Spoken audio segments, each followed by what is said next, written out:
self-help actually worked, you wouldn't need the sequel. There are over 60,000 self-help books published every year. 60,000. Every single one promising to fix something about you, your productivity, your relationships, your mindset, your life. And that's just books. Add the YouTube channels, the TikTok gurus, the manifestation coaches, the $500 courses, the apps that track your every habit and tell you you're not doing enough. It's an entire economy built on the promise that you are broken and they have the fix. Every single one, after you've read it, watched it, highlighted it, posted about it on Instagram, leaves you right back where you started, maybe worse, because now you know what to do and you're still not doing it, and that feels like your fault. It's not.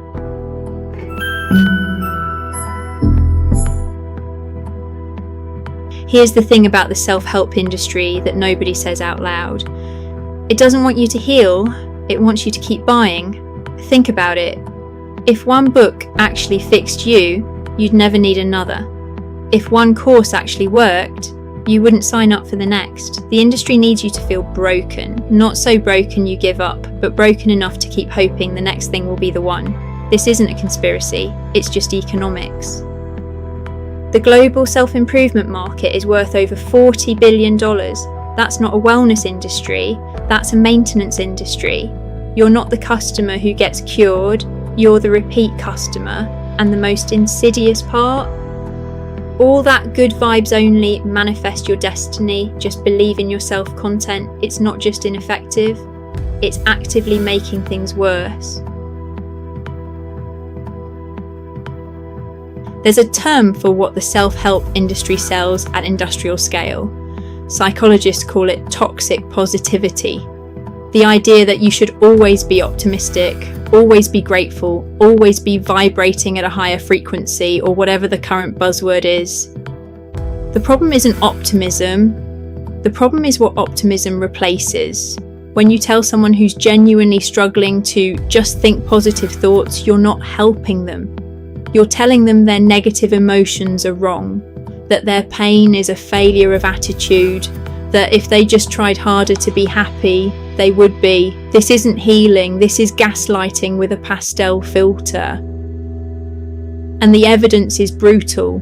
Study after study shows that people who suppress negative emotions, who stay positive at all costs, have worse mental health outcomes, worse physical health outcomes, and lower life satisfaction over time than people who honestly acknowledge when things are genuinely not okay. So let me be direct with you, because that's what this space is for. You are not failing at self-help. Self-help is failing you, and it's designed that way.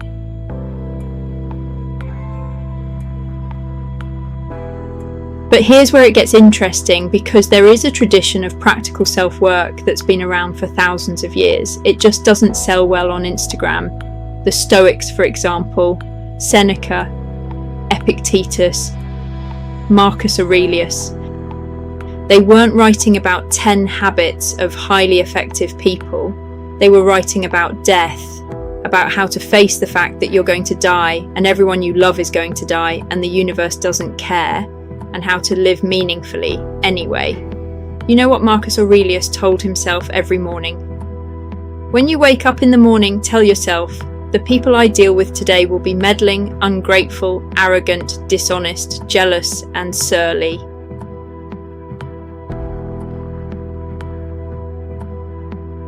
Let me show you what I mean.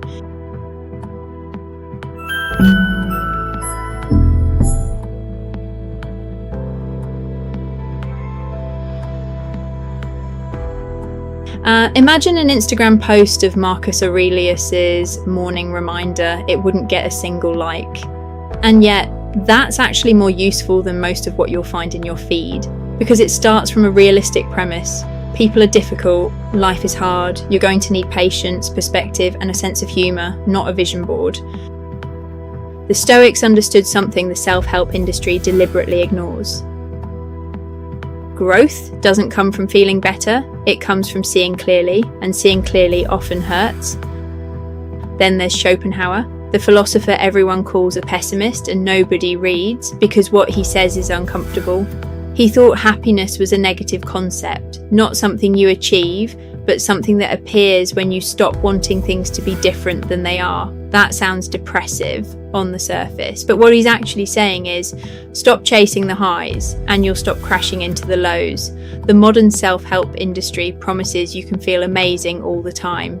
Schopenhauer says, aim for not being in pain, which sounds like a much lower bar, until you realise how much of your life is spent in unnecessary pain you could simply release. The Buddhists said the same thing 2,000 years earlier.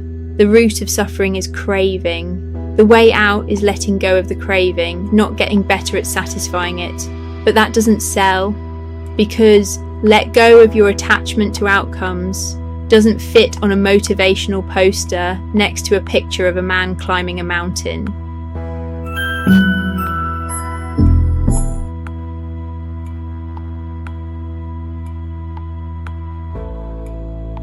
So what do you actually do about all this?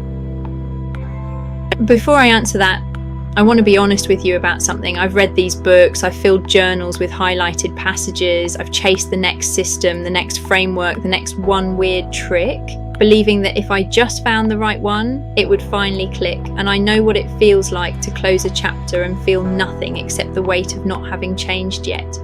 I'm not telling you this to make you feel sorry for me. I'm telling you because I want you to know the person talking to you has been where you are, and none of that stuff worked for me either. So when I tell you what I think actually helps, it's not theory.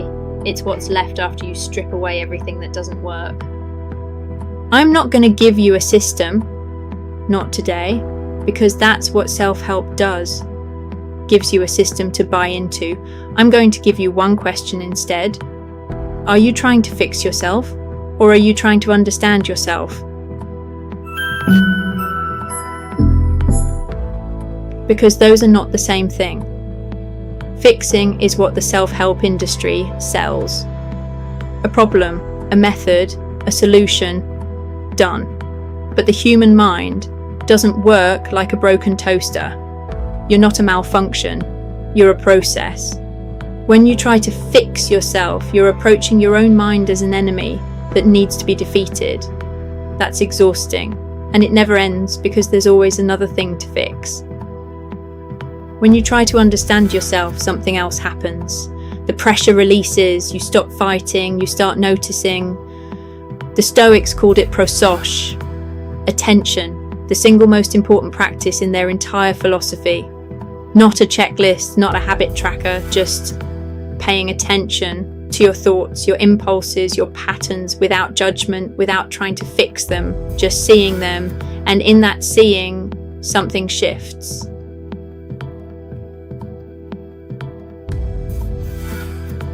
I want you to try something right now, not after the video, not tomorrow, right now.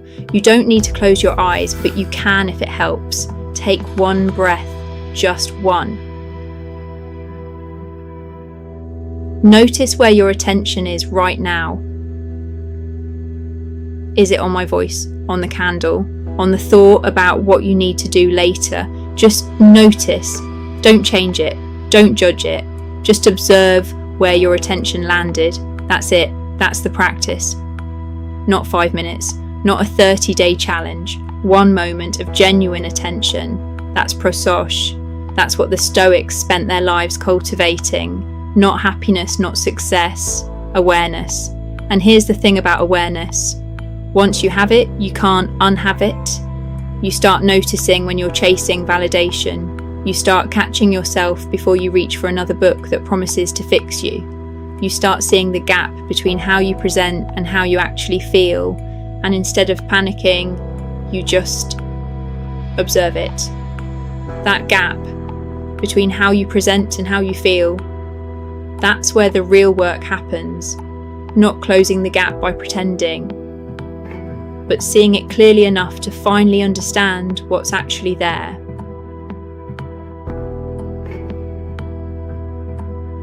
Now, before you take the wrong idea from all of this, let me be clear about something. Positivity itself isn't bad. I'm not telling you to be miserable. I'm not promoting depression as a lifestyle. Feeling good is fine. Wanting to feel good is human. The problem isn't positivity. The problem is when positivity becomes the only acceptable response. When every negative emotion gets treated as a malfunction instead of a message. As human beings, we have a full range of emotions. Every single one has its place, its time, its purpose. Anger tells you a boundary has been crossed. Sadness tells you something matters. Fear keeps you alive. Joy tells you you're on the right path. They're all signals, they're all valid, they just don't all get equal airtime, and they shouldn't. The balance isn't about feeling happy all the time, it's about being able to feel through the full spectrum without getting stuck in any one place. The mirror metaphor is useful here. Looking at yourself in a cracked mirror only shows you the broken parts. Looking at a clear mirror only shows you the surface, but looking at the full mirror, cracks and all, clarity and distortion, that's harder, that takes practice, that takes courage. But the fruit of knowing yourself fully, honestly, without the good vibes only filter, is not happiness, it's balance. And balance is more important than happiness, because balance can hold happiness and sadness and everything in between without breaking. And the self-help industry will never sell you balance, because balance doesn't need an upgrade. You can't sell version 2 of balance. So here's what I'd ask you to try. Put down the book you're reading, close the app, turn off the video, well, after this one anyway. Sit somewhere quiet for 5 minutes, not to fix anything, not to achieve anything, just to see what's actually there, not what you think should be there, what is. The full picture, not the filtered one. The cracks and the clarity, the darkness and the light. You might be surprised what you find.